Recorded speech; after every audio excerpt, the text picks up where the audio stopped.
गए हो सब, जुड़ जाओ, जल्दी से आ जाओ, अपने दोस्तों को शेयर कर दो बाबू। तो चलो, welcome back to online classes of my YouTube channel. और आप लोग का बहुत बहुत स्वागत है मेरे इस प्यारे से यूट्यूब चैनल में। और आशा करते हैं कि आप सभी ठीक होंगे। और क्या ही कहें। तो आइए, बिना समय गवाए हुए चलते हैं।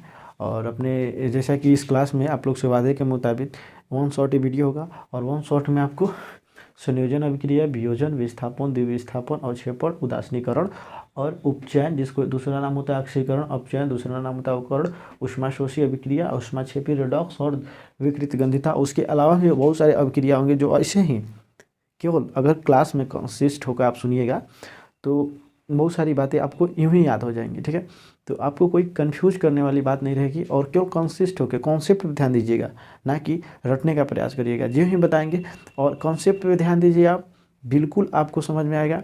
नहीं समझ में आएगा, ये मेरा आपसे वादा है कि बिल्कुल आपसे पूरा का पूरा अभिक्रिया क्लास फिनिश होते होते आपको पूरा का पूरा फील होगा अभिक्रिया। ठीक है, और यहीं से क्वेश्चन बोर्ड में मिनिमम कम से कम 10 या 12 मार्क्स का क्वेश्चन आ ही जाता है इधर से। ठीक है, और प्लस ऑब्जेक्टिव की केवल बात कर रहे हैं। ठीक है, और बाबू अगर किस्मत आपका अगर अगर देखो, सीधे सीधे ये अभिक्रिया ही पूछ दिया जाता है। तो चलो, बिना समय हम गंवाए हुए हम पढ़ते हैं और अभिक्रिया पे ध्यान देते हैं। ठीक है, तो देखो, इसमें सबसे पहले हमने लिखा है कि संयोजन अभिक्रिया। ठीक है, देखो हम कॉन्सेप्ट एक परिभाषा लिखे ना, उसके अलावा हम कोई परिभाषा लिखने जा नहीं रहे हैं। आपको यूं ही आ जाएगा परिभाषा और आप लोग लिख दीजिएगा, हम ऐसे फील करवा देंगे आपको। देखो, संयोजन अभिक्रिया पूछ रहा है ना, तो किसी भी अभिक्रिया में मुख्यतः दो बातें आपको पहले आनी चाहिए थी। ठीक है, कोई भी रासायनिक अभिक्रिया हो गया, उसमें आपको मुख्यतः पहले 2 बातें आनी चाहिए थी आपकी। कौन सी? जैसे देखिए, मैग्नीशियम और ऑक्सीजन, और ये क्या मिलकर मैग्नीशियम और ऑक्सीजन कंबाइन किया, यानी संयोग कराया, तो क्या बना? Magnesium oxide. या कह सकते हैं जिंक और ऑक्सीजन मिला तो क्या बना? तो देखो, इसको हम बोलते हैं ना अभिकारक। अभिकारक कारक, ठीक है, जिसको इंग्लिश में बोलते हैं रिएक्टेंट। और ये होता है आपका प्रोडक्ट। प्रोडक्ट मतलब उत्पाद, यानी कि किसान कोई भी खेती करता है तो पहले फसल लगाए, तो उसके बाद फसल को रिजल्ट के रूप में उत्पाद जो होता है, यानी जो फसल की काट को लाता है, उसको क्या बोलते हैं? उत्पाद। तो सेम टू सेम मैग्नीशियम और ऑक्सीजन जो अभिक्रिया होने से पहले ये क्या था? अभिकारक के रूप में था। और यहाँ पे उत्पाद क्या बना दिया भाई? Magnesium oxide. तो मैग्नीशियम ऑक्साइड उत्पाद।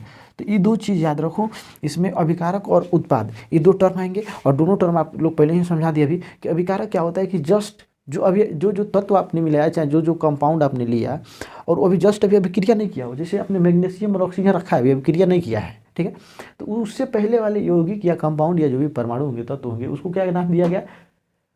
अभिकारक। ठीक है, इंग्लिश में रिएक्टेंट बोलते हैं। जो बन गया परिणाम स्वरूप, फल जो बन गया, उसको क्या नाम दे दिया? उत्पाद। चलो, इतना 2 ही बात याद रखना। ठीक है, ज़्यादा बात याद नहीं रखना। चलो, तो कहता है सबसे पहले संयोजन अभिक्रिया किसे कहते हैं? नहीं रटेंगे नहीं। संयोजन क्या सर? ऐसा तो नहीं लग रहा है ना संयोजन मतलब संयोग हो रहा है किसी चीज़ का? संयोग तो नहीं ना हो रहा है।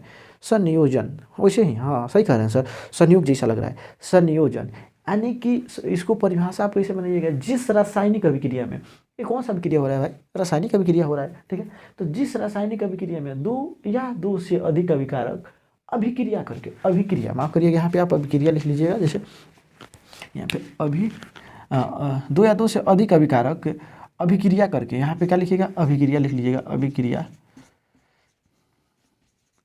अभिक्रिया करके एक नया उत्पाद बनाते हैं। देखिए टर्म आ गया ना उत्पाद का। अभिकारक करके क्या बना दिए? उत्पाद। अभिकारक अभिक्रिया करके क्या बना दिए?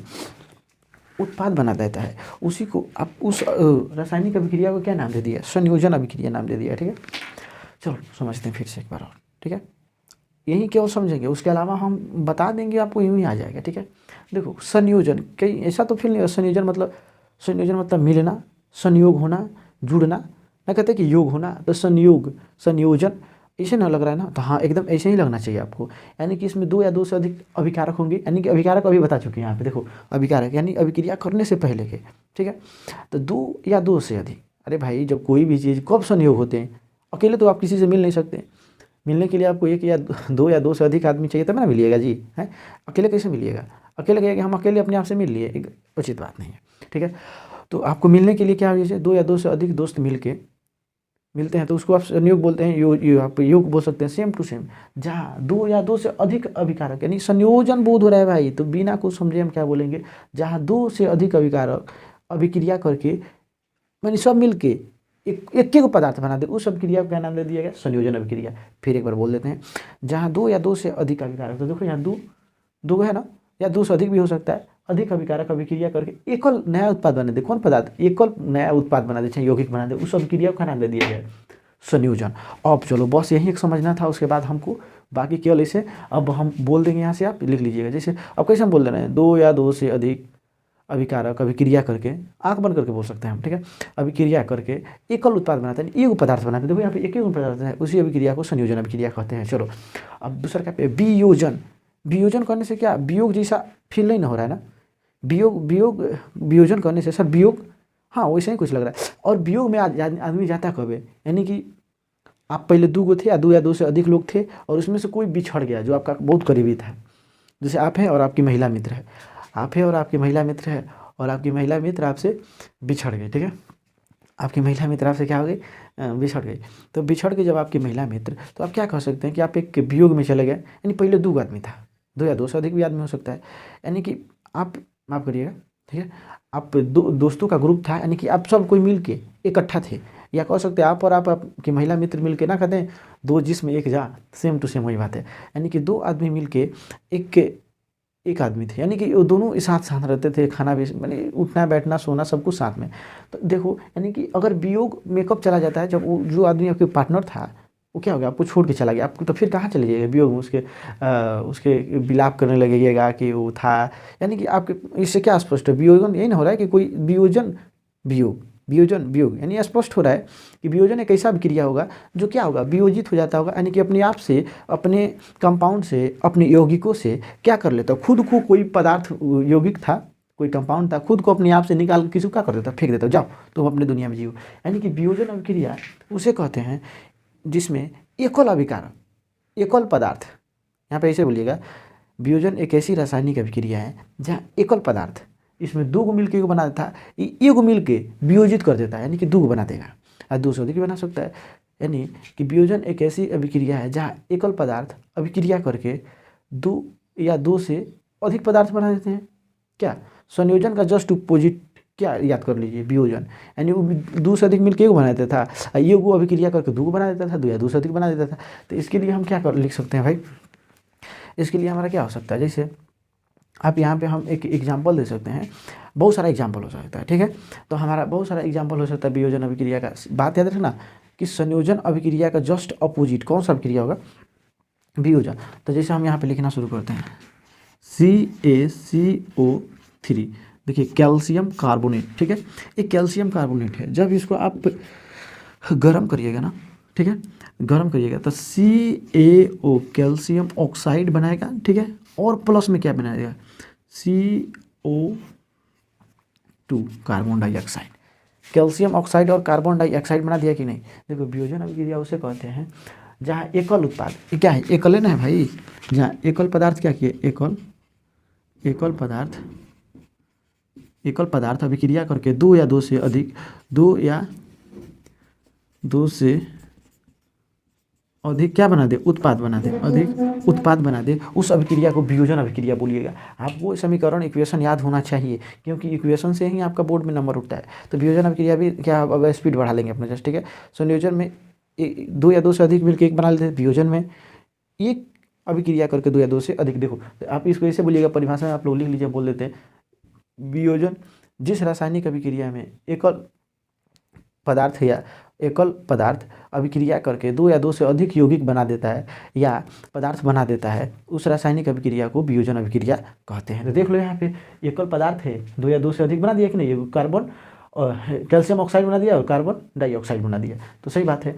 और विस्थापन करने से क्या फील हो रहा है भाई, विस्थापन करने से क्या फील हो रहा है, कहीं ऐसा तो नहीं हो, विस्थापन मतलब विस्थापित कर देना, और विस्थापित मतलब हटा देना मतलब कि अपने आप से खुद को निकाल फेंकना है, यानी विस्थापित कर देना नहीं होता है कि अपने क्लासरूम में ऐसा बहुत सारा होता है कि बच्चा कोई सीट लेके बैठ जाता होता है और हम आते हैं रंगदार की तरह, हटाओ रे हटाओ, तुम अपना बैग हटाओ, वहाँ से उसको ज़बरदस्ती अपने क्या करते हैं उसका बैग हटा के हम वहाँ पे क्या कर जाते हैं, बैठ जाते हैं। तो उसी को आप विस्थापन अभिक्रिया कहिएगा। यानी कि एक ऐसा रासायनिक अभिक्रिया जहाँ पदार्थों को क्या कर दे, कोई दूसरा पदार्थ विस्थापित कर दे, ठीक है, तो उसी को विस्थापन अभिक्रिया बोलिएगा। जैसे यहाँ पे अगर कोई हम लेते हैं कि एग्जाम्पल CuSO4, ठीक है, कॉपर सल्फेट है बाबू, इसका पूरा नाम Cu मतलब कॉपर, ISO4 मतलब सल्फेट। और कॉपर सल्फेट में जब आप जिंक के टुकड़े को डालिएगा ना, अब बताते हैं हम इसको, अभी इसको परिभाषा लिखवाएंगे, अभी हम ऐसे लिखवा रहे हैं। कॉपर सल्फेट में जब आप जिंक डालिएगा तो जिंक सल्फेट बना देगा, ZnSO4 प्लस Cu, और कॉपर को क्या कर देगा, विस्थापित कर देगा। अब थोड़ा सा आप ही लोग ध्यान से देखिएगा यहाँ पे, देखो विस्थापन मतलब कि क्या कर दिया, कैसे बताएं, विस्थापित कर देते हैं अपने दोस्तों को। क्लास में कोई बैग लेके बैठ गया है कोई आपके सीट पे, अच्छा जहाँ प्रतिदिन बैठते हैं, कोई दूसरा बंदा आके बैठ गया तो आप उसको हटा देते हैं, हटो हटो मेरे सीट से, यानी आप ज़्यादा रंगदार है, ज़्यादा ताकतवर है उससे, तभी ना हटा दिए हैं। तो सेम टू सेम जिस रासायनिक अभिक्रिया में, यानी कि इसमें भी तो हो सकता है ना तत्वों में कि कोई अधिक क्रियाशील होगा, कोई अधिक क्रिया करता होगा, कोई कम क्रिया करता होगा, यानी जिस रासायनिक अभिक्रिया में अधिक क्रियाशील धातु कम क्रियाशील धातु को उसके आयनों से अलग करके एक नया पदार्थ बना देता है, उसी को हम विस्थापन अभिक्रिया कहते हैं। इस बात को लिख लीजिएगा ऐसे ही, जिस रासायनिक अभिक्रिया में अधिक क्रियाशील धातु कम क्रियाशील धातु को आयनों से अलग करके एक नया पदार्थ बनाता है, उस रासायनिक अभिक्रिया को विस्थापन अभिक्रिया कहते हैं। जैसे यहाँ पे सर इसका मतलब कि देखो तो CuSO4 यानी कि सर अगर यहाँ पे बात किया जाए तो देखिए तो यहाँ पे CuSO4 को क्या किया है ना, जिंक, इसको मार दिया है, किसको मार दिया है, इसको मार दिया है, कॉपर को। कहा कि नहीं हम तुमसे ज़्यादा ताकतवर है, तुम मेरा सीट नहीं ले सकता। यानी अधिक क्रियाशील कौन हुआ, अधिक मोर रिएक्टिव, अधिक क्रियाशील, ठीक है, ये अधिक क्रियाशील है। और ये क्या है, कॉपर इसके अपेक्षा, जिंक के अपेक्षा कॉपर क्या है, कमजोर है। तो ये बोलेगा नहीं रे चुरवा, हटो हटो हटो हटो, तुमको हम नहीं रहने देंगे। तो भी क्या करेगा, कहेगा कि तुम हटो हटो, बैग लेके यहाँ से हटो और यहाँ से जाओ, यहाँ से जल्दी जाओ और जाओ तुम मेरी जगह बैठ जाओ, लेकिन हम यहीं पे बैठेंगे, या सब सल्फेट के साथ रहेंगे या SO4 के साथ रहेंगे, तुम इस बंदा के साथ क्या कर रहे हैं, ठीक है। तो जिंक क्या करेगा, इसको मार देगा और कॉपर को कहेगा हटो हटो। देखो जिंक अगर ध्यान से देखोगे तो जिंक किसकी जगह पे जाके बैठ गया है, यानी देखो यहाँ पे जिंक बैठ गया है सल्फेट के साथ, और कॉपर को क्या कर दिया, बेचारा को मुक्त कर दिया, क्या कर दिया, मुक्त मतलब स्वतंत्र हो गया, फ्री हो गया इक्वेशन से।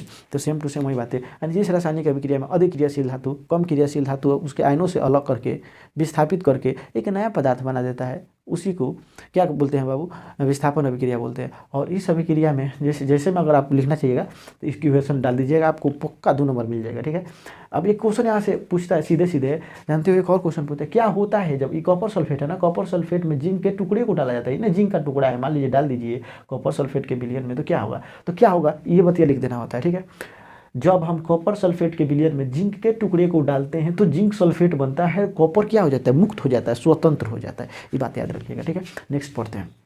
यहाँ तक कोई क्लियर नहीं है बाबू। अगर देखो वीडियो पसंद आता होगा तो हमको सपोर्ट करने के लिए तुम कमेंट कर सकता है, प्यारा सा लाइक कर सकता है, और प्यार से खूब प्यार भरा सब्सक्राइब भी कर सकता है, ठीक है।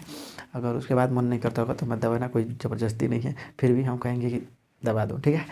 और क्या कहें, और बहुत सारा बातें करने का, लेकिन समय के अभाव में नहीं कहेंगे, ठीक है। और मेरी क्लास के ऑफलाइन क्लास वाले सभी लोग कमेंट करना, क्या तुम लोग मुझे मिस करते हो क्या, ठीक है। और क्या ही बोला जाए, चलो बढ़िया से पढ़ना, ठीक है। अनोखी हो गई, गंगीरा, प्रेम, परवीन और प्यांशु, बहुत सारा बच्चा है सब, ठीक है। कल्पना थी, अच्छी थी। चलो आते हैं द्विविस्थापन में।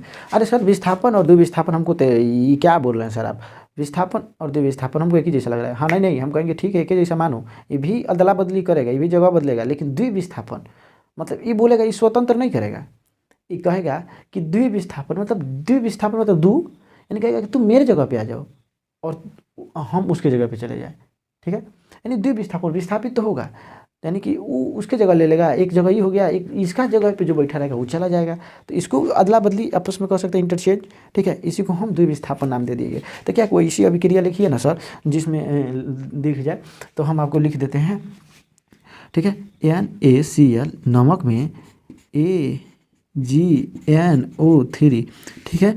आप जब अभिक्रिया कराइएगा इससे तो NaNO3 बन जाता है, ठीक है। और आपको यहाँ से क्या हो जाता है, HgAgCl। अब ध्यान दो, द्विविस्थापन अभिक्रिया हम उसे बोलते हैं, द्विविस्थापन अभिक्रिया हम उसे बोलते हैं, और चाहे इसे बोलिएगा, इस परिभाषा को आप कॉपी में से लिख लीजिएगा, उसके बाद ये इक्वेशन लिख लीजिएगा। यह एक ऐसी रासायनिक अभिक्रिया है जिसमें दो अभिकारकों के विलयन अपने आयनों का आदान प्रदान करके एक नया पदार्थ बनाता है या नया उत्पाद बनाता है, उसे हम द्विविस्थापन अभिक्रिया कहते हैं। फिर से सुन लीजिएगा, द्विविस्थापन एक ऐसी रासायनिक अभिक्रिया है जो अपने आयनों का आदान प्रदान करके एक नया उत्पाद बनाता है, नया पदार्थ बनाता है, उसे हम द्विविस्थापन अभिक्रिया कहते हैं। द्वि मतलब कि दो जगह का अदला बदली। तो ध्यान से अगर देखोगे बाबू, देखो पहले यहाँ पे NaCl है ना, और AgNO3। तो ये बोला यार भैया सुनो ना, ये मेरी गर्लफ्रेंड है, ठीक है, तुम गलती से बुरा मत मानना, ठीक है, सुनो ना, तुम मेरी वाली के साथ बैठ गया है ना, तुम NaCl बोलेगा Ag से कि तुम मेरी वाली के साथ बैठ गया है, और Ag बोलेगा अरे यार तुम भी तो मेरे वाला के साथ बैठ गया है, ठीक है। तो कहेगा एक काम करो ना यार, इंटरचेंज कर लेते हैं। तो देखो ये कहेगा कि अपने आयनों का आदान प्रदान करके, देखो ये बोलेगा ठीक है हम इसकी जगह पर चलाते हैं, ये बोलेगा इसकी जगह पर चलाते हैं। देखो Na कहाँ, केवल Na उठा के लगा दो मतलब NaNO3, ठीक है, और Ag को सिल्वर को यहाँ पे भेज दो, ठीक है, और Ag देखो तो यहाँ पे Ag को यहाँ भेजेगा AgCl, तो एक्सचेंज करके बना लिया है। तो यही बात है कि जिस रासायनिक अभिक्रिया में अभिकारक के विलयन अपने आयनों का आदान प्रदान करके एक नया पदार्थ बना लेता है, एक नया उत्पाद बना लेता है, उसी रासायनिक अभिक्रिया को द्विविस्थापन अभिक्रिया कहते हैं, ठीक है। इसमें कन्फ्यूज मत होना, और इस इक्वेशन को लिख ही देना, तभी जाकर एकदम कन्फर्म तुमको मिल, क्योंकि इसे लिखने से इक्वेशन बहुत सारे बच्चे होते हैं लिख देते हैं केवल और सोचते हैं कि हो गया, नहीं, इसको लिखना जरूरी होता है, ठीक है।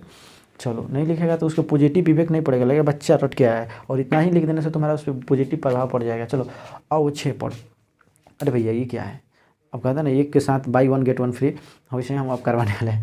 तो अवक्षेपण एक ऐसी रासायनिक अभिक्रिया है जिसमें दो अभिकारकों के विलयन अभिक्रिया करके एक क्या चीज ठोस पदार्थ बनाते हैं। क्या चीज बाबू, क्या सुने हैं कि एक ऐसी रासायनिक अभिक्रिया है, कौन, अवक्षेपण, जिसमें दो अभिकारक के विलयन मतलब विलयन बोले, समझ में आ रहा है तुम लोग को विलयन क्या होता है, समझ लो, एक घोल, ठीक है, ज़्यादा मत समझो, घोल समझ लो, ठीक है, और डीपली पढ़ेंगे आगे।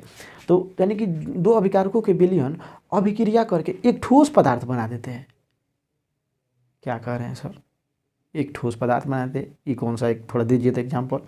तो चलो देते हैं एग्जाम्पल, बाई 1 गेट 1 फ्री बोला है ना, आप सीधे इसको लिख दो, नमक, sodium chloride AgNO3 silver nitrate को जब आप अभिक्रिया कराइएगा तो क्या बनेगा बाबू, AgCl, ठीक है, AgCl बनेगा और NaNO3 बनेगा। तो आपको ऐसा कोई बात नहीं कि इधर आप भी लिख सकते हैं, ठीक है, कोई दिक्कत नहीं होगा। तो देखो ये जो होता है ना, जलीय अवस्था में रहता है, यहाँ पे क्या रहना चाहिए, जलीय अवस्था, एक्वस स्टेट जिसको बोलते हैं, ये भी कौन सी में रहता है बाबू, जलीय स्टेट, एक्वस स्टेट में, एक्यू। लेकिन ये जो बनता है ना, ठोस पदार्थ बन जाता है, ठोस, सॉलिड, जिसको इंग्लिश में बोलते हैं सॉलिड, ठीक है। ये देखो अब भैया ये भी जलीय अवस्था में एक्वस, जिसको इंग्लिश में बोलते हैं एक्वस, ठीक है, समझ लो। अवक्षेपण एक ऐसी रासायनिक अभिक्रिया जिसमें दो पदार्थों के विलयन अभिक्रिया करके एक ठोस पदार्थ बनाते हैं। देखो यानी कि जलीय अवस्था में, एक नहीं, नमक भी जलीय अवस्था में और सिल्वर नाइट्रेट भी जलीय अवस्था में, जब इसको अभिक्रिया कराएगा तो ठोस के रूप में सिल्वर क्लोराइड बनेगा और सोडियम नाइट्रेट भी जलीय विलयन में रहा जाएगा, सॉरी सोडियम नाइट्रेट, ठीक है। तो इस बात को देखो, सब तो जलीय अवस्था में है, लेकिन यही एक क्या बन गया है, तो जिस रासायनिक अभिक्रिया में एक ठोस पदार्थ बन जाए, जब दो अभिकारक के विलयन अभिक्रिया करे तो उसी अभिक्रिया को अवक्षेपण अभिक्रिया कहते हैं। एक बार और बोल देते हैं, जिस रासायनिक अभिक्रिया में अभिकारकों के विलयन के बीच अभिक्रिया होता है तो एक ठोस पदार्थ बन जाता है, उस रासायनिक अभिक्रिया को अवक्षेपण रासायनिक अभिक्रिया कहते हैं। थोड़ा सा तबीयत मेरा डाउन चल रहा है, तो उम्मीद करते हैं जल्दी से रिकवर हो जाए, थोड़ा आवाज़ में बाबू भारी बदलाव आया होगा, ठीक है। तो एक ठोस के रूप में ही बना, ठीक है। चलो इसको लिखते हैं, उदासीनीकरण क्या होता है सर, उदासीनीकरण का थोड़ा बताइएगा, न्यूट्रलाइजेशन, इसको बोलते हैं न्यूट्रलाइजेशन, ठीक है। तो उदासीनीकरण मीन्स कि एक ऐसी रासायनिक अभिक्रिया हमारे पेट में, जानते हो जब देखना कभी अम्ल गैस बन, एसिडिटी बन जाता है तो हमको डॉक्टर क्या देता है, दवा देता है। तो क्या देता है, बेसिक, अगर हमारे पेट में गैस बनता है अम्लीय चीज़ों की वजह, खट्टा ढका रहता है ना बोलते हैं, तो हमको क्या कर देते हैं, यानी कि अम्ल बन जाता है तो हमको क्या दे देता है डॉक्टर, क्षार दे देता है। और क्षार देता है, जो गोली जो देता है बेसिक मीडियम रहता है, और क्षार ये देता है, तो हमारे पेट में अम्ल और क्षार जो भी मिलेंगे तो उनमें एक अभिक्रिया होगा, और दोनों मिल के क्या होगा, दोनों एक दूसरे को लड़ाई करके नॉर्मल हो जाएंगे, नहीं कट मर के काम खलास, यानी कि वो क्या हो जाएंगे, जब अम्ल और क्षार अभिक्रिया करेंगे तो न्यूट्रल हो जाए, उदास हो जाएगा, मतलब कोई नहीं, एकदम हो गया काम उन लोग का फिनिश। तो वही कहते हैं अम्ल और क्षार अभिक्रिया करेंगे, अम्ल और क्षार अभिक्रिया करेंगे और लवण और क्या बनाए, जल। तो KCl प्लस क्षार क्या हो सकता है, आपकी OH, ठीक है। आपको हम बहुत सारा एग्जाम्पल हो सकता है इसके लिए, ठीक है। जैसे कि क्या क्या हो सकता है, क्या हो सकता है, चलो हम लिखते हैं, ठीक है। हम क्या बोले हैं कि एक का काम करते हैं, यहाँ पे लिख, शायद आप लोग को जाओ इस पे, इसलिए नहीं, इससे लिखने का हमको थोड़ा सा इंक डाल लेने दो बाबू मेरे, थोड़ा सा वेट करिएगा, थोड़ा सा वेट करिए। चलो हो गया। जैसे हम क्या कर सकते हैं, यहाँ पे उदासीनीकरण है ना, तो एक काम करते हैं, उदासीनीकरण, हाँ पहले बोल देते हैं कि जिस रासायनिक अभिक्रिया में अम्ल और क्षार अभिक्रिया करके लवण और जल बना देते हैं, उसी रासायनिक अभिक्रिया को हम उदासीनीकरण रासायनिक अभिक्रिया, जिसे इंग्लिश में बोलते हैं न्यूट्रलाइजेशन, ठीक है, न्यूट्रलाइजेशन, जिसको न्यूट्रल स्टेट में लाया था। जैसे अम्ल और क्षार, तो अम्ल एक KCl ले रहे हैं, पोटेशियम क्लोराइड KCl, ठीक है। और क्या ले ले भैया, और क्या हो सकता है इसमें, और बहुत सारी बातें हो सकती है, जैसे कि आप यहाँ पे इसकी जगह पे एक मिनट KCl पोटेशियम क्लोराइड, और चलो एक काम करो बाबू, HCl ले लो, यहाँ पे HCl, ठीक है। और आप KOH, ठीक है। और लवण और जल बनता है। तो चलो फिलहाल थोड़ा इसको लिखो तो, थोड़ा इसको लिखो तो थोड़ा देखें, वीडियो कट रहा है क्या, चलो नहीं कट रहा, ठीक है। तो हम यहाँ पे क्या क्या लिख सकते हैं, जैसे उदासीनीकरण अभिक्रिया लिखना है, तो आप एक अम्ल और क्षार के बीच अभिक्रिया करा रहे हैं, तो हम अम्ल ले लिए हाइड्रोजन क्लोराइड और पोटेशियम हाइड्रोक्साइड, ठीक है, और इनके बीच अभिक्रिया कराएंगे, ठीक है। तो हमको एक लवण बनेगा, लवण मतलब नमक, KCl, ठीक है। पोटेशियम क्लोराइड बनेगा, और यहाँ पे क्या हो जाएगा भाई, जल के रूप में क्या बनेगा, जल बनेगा भाई, क्या बनेगा सर, ये क्या था, ये तो सर अम्ल था, अच्छा अम्ल इसीलिए बोल रहे थे सर, ये क्या था सर, क्षार था, अच्छा ये क्या बन गया, लवण बन गया, अच्छा सर ये क्या बन गया, जल बन गया, वो तेरी की ऐसा बात है क्या, हाँ सर ऐसा ही बात है। जैसे जिस रासायनिक अभिक्रिया में अम्ल और क्षार अभिक्रिया करके जिस रासायनिक अभिक्रिया में अम्ल और क्षार अभिक्रिया करके लवण और जल बनाते हैं, उसी रासायनिक अभिक्रिया को उदासीनीकरण रासायनिक अभिक्रिया कहते हैं, उदासीनीकरण कहते हैं। जिस रासायनिक अभिक्रिया में अम्ल और क्षार अभिक्रिया करके लवण और क्या बनाते हैं, जल बनाते हैं, उसी को हम उदासीनीकरण अभिक्रिया कहते हैं। तो इसमें कोई कन्फ्यूजन होने वाली बात नहीं है। यही चीज़ हमारे पेटों में होता है, जब गैस होता है तो हमको जो डॉक्टर होता है क्षारीय माध्यम का दवा देता है, क्षारीय दवा दे देता है, और हमारे पेट में क्या बनता है, नमक। इसीलिए और देखना, जब गैस का एसिडिटी जल बनता है ना पेट में अधिकांश, तो आप एसिडिटी का दवा लोगे तो उसके बाद आपको यूरिन आएगा, यानी कि आपको बाथरूम जाना पड़ेगा, ठीक है, टॉयलेट जाना पड़ेगा, क्योंकि पेट में जल बन जाता है, और आपको गैस का दवा खाने के बाद आपको बाथरूम जाना ही होगा, क्योंकि पेट में बन जाएगा जल, ठीक है। छोड़ो उस पर नहीं, उस हम लोग का उधर दूसरा बनता है। चलो यहाँ पे पूछ देता है, बहुत सारा VVI है, सब VVI ही है, इसको VVI डाल लीजिएगा। उपचयन अभिक्रिया, उपचयन जिस रासायनिक, उपचयन एक सीधी सा बात नहीं, मुद्दा पे थोड़ा सा फास्ट करते हैं, ठीक है। जिस रासायनिक अभिक्रिया में तत्व या यौगिक के साथ ध्यान से सुनिएगा, जिस रासायनिक अभिक्रिया में तत्व या यौगिक के साथ ऑक्सीजन का योग हो, माने सहयोग हो, तो जिस रासायनिक अभिक्रिया में, तो क्या देखिए तो सर Mg+O2, जिस रासायनिक अभिक्रिया में तत्व या यौगिक के साथ ऑक्सीजन का योग हो, उस रासायनिक अभिक्रिया को हम उपचयन अभिक्रिया कहते हैं। क्या ये सर हो सकता है क्या, तो देखो ये एक रासायनिक अभिक्रिया है ना, इसमें ये क्या हो गया, मैग्नीशियम तत्व हो गया, ऑक्सीजन का क्या है, यहाँ पे सपोर्ट है, योग है कि नहीं, तो योग है, और यहाँ पे मैग्नीशियम ऑक्साइड बन गया। इसी अभिक्रिया को तुम कह सकता है उपचयन, यानी कि जिस भी रासायनिक अभिक्रिया में ऑक्सीजन का क्या हो, योग हो, उस रासायनिक अभिक्रिया को उपचयन अभिक्रिया कहते हैं। दूसरा नाम होता है ऑक्सीकरण अभिक्रिया, ठीक है। इसमें कोई कंफ्यूजन नहीं। आप इसी का एग्जांपल एक और हो सकता है, जिंक में ऑक्सीजन से अभिक्रिया करेगी, जिंक ऑक्साइड बना देगा, कोई कंफ्यूजन होने वाली बात नहीं। ये उपचयन हो गया, तो उपचयन का जस्ट उल्टा क्या होता है, अपोजिट। इसमें ऑक्सीजन का योग होता है, इसमें से ऑक्सीजन क्या होता है, निकल जाता है, तो ठीक है। तो इसके लिए क्या लिख सकते हैं, KClO3 की, ठीक है, अभिक्रिया करा दीजिए। जैसे आप बना रहे थे कि क्या यहाँ पे क्या पढ़ रहे थे, उपचयन, तो उपचयन में क्या था, ऑक्सीजन का संयोग था।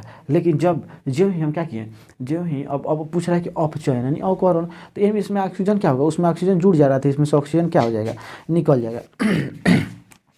तो अब क्रिया कराओगे ना, तो क्या हो गया जी यहाँ पे KCl, ठीक है, प्लस जानते हो यहाँ से O2 ऑक्सीजन क्या हो जाएगा, मुक्त हो जाएगा, O2 क्या हो जाएगा, मुक्त हो जाएगा। और ध्यान दो इस बात को, जब KCl को तुम गर्म करोगे, हीट करोगे ना, पोटेशियम क्लोराइड ट्राई ऑक्साइड, ठीक है, पोटेशियम क्लोराइड ट्राई ऑक्साइड को जब तुम हीट करोगे ना, तो पोटेशियम क्लोराइड बनेगा, ऑक्सीजन यहाँ से क्या हो जाएगा, स्वतंत्र हो जाएगा। यानी कि ऑक्सीजन का क्या हो, जिस रासायनिक अभिक्रिया में किसी तत्व यौगिक से ऑक्सीजन निष्कासन कर जाए, उसी अभिक्रिया को अपचयन अभिक्रिया कहते हैं या उपकरण कहते हैं दूसरा नाम। चलो इसमें कोई कन्फ्यूजन होने वाली बात नहीं है। अभी कह रहा है उष्मा, देखो इसको ध्यान से सुनना, उष्मा शोषी और उष्मा शोषी और उष्मा छेपी अभिक्रिया, ठीक है। तो चलो हम एक रिडक्स अभिक्रिया बच रहे हैं यहाँ पे। तो उष्मा शोषी मतलब अवशोषण, बस इतना ही याद रखो। जिस रासायनिक अभिक्रिया में किसी तत्व या यौगिक के साथ ऊर्जा के रूप में उष्मा का क्या हो, अवशोषण हो। जिस रासायनिक अभिक्रिया में, चाहे सीधी से बोलो, जिस रासायनिक अभिक्रिया में ऊर्जा के रूप में उष्मा का क्या हो, अवशोषण हो, उस रासायनिक अभिक्रिया को हम क्या कहते हैं, उष्मा शोषी अभिक्रिया कहते हैं। जिस रासायनिक अभिक्रिया में ध्यान से सुनना, जिस रासायनिक अभिक्रिया में ऊर्जा के रूप में उष्मा का क्या, उष्मा शोषी बोले, नहीं उष्मा का अवशोषण हो। जिस रासायनिक अभिक्रिया में ऊर्जा के रूप में उष्मा का क्या हो, अवशोषण हो, उस रासायनिक अभिक्रिया को हम क्या कहते हैं, उष्मा शोषी रासायनिक अभिक्रिया कहते हैं। जैसे N2 + O2, ठीक है। अगर आप यहाँ से अगर कहाँ देखा जाए बाबू, अगर आप यहाँ से ये सब क्रिया कराइएगा ना, तो एक उष्मा, ऊर्जा के रूप में उष्मा क्या करेगा, अवशोषण होगा, तभी जाके ANO बनता है, ठीक है, हाँ तभी जाके बनता है। तो इसको उष्मा शोषी, यहाँ पे उष्मा लेगा तब जाके क्या बनेगा, यौगिक बनाएगा, ठीक है। चलो नेक्स्ट आते हैं उष्मा छेपी मतलब छिपना मतलब भागना यानी निकलना, यानी कि उष्मा छेपी अभिक्रिया उसे कहते हैं जिसमें ऊर्जा के रूप में उष्मा का क्या हो, निष्कासन हो। ऊर्जा के रूप में उष्मा का क्या, निष्कासन हो। तो जैसे मीथेन को CH4 को ऑक्सीजन की उपस्थिति में हम क्या करते हैं, जलाते हैं, तो कार्बन मोनो ऑक्साइड निकलेगा, ठीक है। और साथ ही साथ जल भी निकलता है, ठीक है। और साथ उसके बाद उष्मा के क्या हो बाबू, उत्पत्ति हो, निष्कासन हो। तो जिस रासायनिक अभिक्रिया में ऊर्जा के रूप में उष्मा क्या हो, निष्कासन हो। देखो एक रासायनिक अभिक्रिया है ना, इस रासायनिक अभिक्रिया में ऊर्जा के रूप में उष्मा क्या है, निकल रहा है कि नहीं, यही निकलता है भाई, ठीक है। तो यही निकलता है। तो जब इसको आप ऑक्सीजन से रिएक्ट कराइएगा, अब उष्मा को लेगा और जलेगा, तो ऊर्जा के रूप में क्या निकलेगा, उष्मा निकलेगा। तो इसी जिस रासायनिक अभिक्रिया में ऊर्जा के रूप में उष्मा का क्या हो, निष्कासन हो, उस रासायनिक अभिक्रिया को उष्मा छेपी मतलब छिप गया, छिपना मतलब निकल गया मैंने ऊर्जा का निष्कासन हो गया, किस रूप में, उष्मा के रूप में। बस इतना ही बात आप याद रखना। और रेडॉक्स अभिक्रिया उसे कहते हैं ना, रेडॉक्स अभिक्रिया। देखो इसको थोड़ा सा स्क्रीनशॉट ले लो तो, अगर नहीं लिया अब तक तो कोई बात नहीं, ले लिया, चलो ठीक है। रेडॉक्स अभिक्रिया कुछ भी नहीं होता है भाई, ये उपचयन और अपचयन दोनों अभिक्रिया जिस रासायनिक अभिक्रिया में होता है ना, एक ओरी से ऑक्सीजन निकले, एक ओरी क्या हो जाए, जुट जाए, एक ओरी से ऑक्सीजन निकले, एक ओरी क्या हो जाए भाई, जुट जाए, उसी रासायनिक अभिक्रिया को क्या कहिएगा, रेडॉक्स अभिक्रिया, ठीक है। और रेडॉक्स केमिस्ट्री करके आगे चल के आपको 12th में एक चैप्टर बन जाता है, तो आपके लिए इंपॉर्टेंट हो जाता है। तो चलो यहाँ पे ZnO यानी जिंक ऑक्साइड को जब कार्बन से लगाइएगा और अभिक्रिया रिएक्ट करेगा, हीट करिएगा, ठीक है, तो यहाँ पे क्या होगा, कार्बन मोनो ऑक्साइड बनेगा और क्या हो जाएगा, जिंक आपका मुक्त हो जाएगा। चलो यानी कि एक से ऑक्सीजन निकला, एक में क्या हो गया, जुट गया, यानी दल बदलू है, पार्टी बदल लिया तुरंत। पैसा देखा और पैसा देखते ही हमसे बेहतर कोई अगर मिल गया, हमसे बेहतर उसको कोई मिल गया तो पार्टी बदल लिया, ठीक है। यानी कि किसको कहा जा सकता है, आप अपनी महिला मित्र के लिए भी अप्लाई कर सकते हैं क्या, आपसे बेहतर अगर दूसरा कोई ऑप्शन मिलेगा तो आपको छोड़ के दूसरे पे चली जाएगी। तो रेडॉक्स अभिक्रिया भी कुछ वही हाल है, ठीक है। ऑक्सीजन क्या करेगा, यानी ऑक्सीजन इधर से साथ छोड़ी, इधर आके जुड़ ले, यानी कि आपसे साथ छोड़ा के और दूसरे से क्या कर ले, हाथ जोड़ ले। तो यही बात है रेडॉक्स अभिक्रिया की, एक से ऑक्सीजन निकले और एक और क्या कर ले, एक का दिल तोड़े और एक से जाके दिल जोड़ ले। तो देखो यहाँ से जिंक का ऑक्सीजन क्या कर लिया, दिल तोड़ लिया और यहाँ से कार्बन के साथ दिल जोड़ लिया। तो चलो कुछ ऐसा ही हाल होता है ना आप लोग का। चलो और एक विकृत गंधिता आ गया ना, विकृत गंधिता पढ़ने से पहले एक हम पढ़ लेते हैं क्या, कहाँ गया जी, हाँ यहाँ पे एक मार्कर वाला मार्कर कर रहे थे। एक आता है जैसे दहन, दहन दहन भी एक अभिक्रिया होता है भाई, अभिक्रिया, ठीक है। तो दहन एक ऐसी रासायनिक अभिक्रिया है जो वायु की उपस्थिति में, दहन एक ऐसी रासायनिक अभिक्रिया है जो वायु की उपस्थिति में जलकर क्या क्या देता है, कोई भी दहन मतलब आग लगना, और आग कब जलेगा भाई, वायु की उपस्थिति में। तो दहन एक ऐसी रासायनिक अभिक्रिया है जो वायु की उपस्थिति में जलकर अच्छा संपूर्ण होती है और क्या क्या देती है बाबू, आपको ऊष्मा देती है, प्रकाश देती है, थोड़ा थोड़ा कर सकता है ध्वनि भी देती है, ठीक है। तो इसमें कोई कन्फ्यूजन होने वाली आपको बात नहीं था। अगर आप बोलिएगा तो लिख देंगे, जैसे दहन एक ऐसी रासायनिक अभिक्रिया है जो वायु की उपस्थिति में जलकर ऊष्मा, प्रकाश और थोड़ा थोड़ा ध्वनि भी देती है। तो दहन मतलब कोयला ले लिए, ठीक है, कोयला को ऑक्सीजन की उपस्थिति में जलाएंगे तो ये क्या बनेगा भाई पहले कार्बन डाइऑक्साइड, ठीक है, कार्बन डाइऑक्साइड रिलीज करेगा, ठीक है।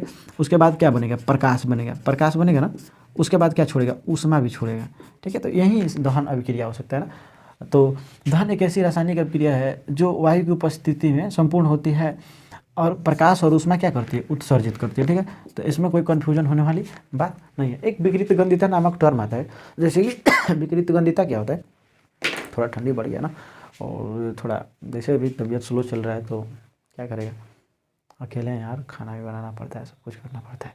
चलो सब बात की बात है, थोड़ा सा इधर तबीयत मेरा डाउन चल रहा है और आप लोग का दुआ है, ठीक है।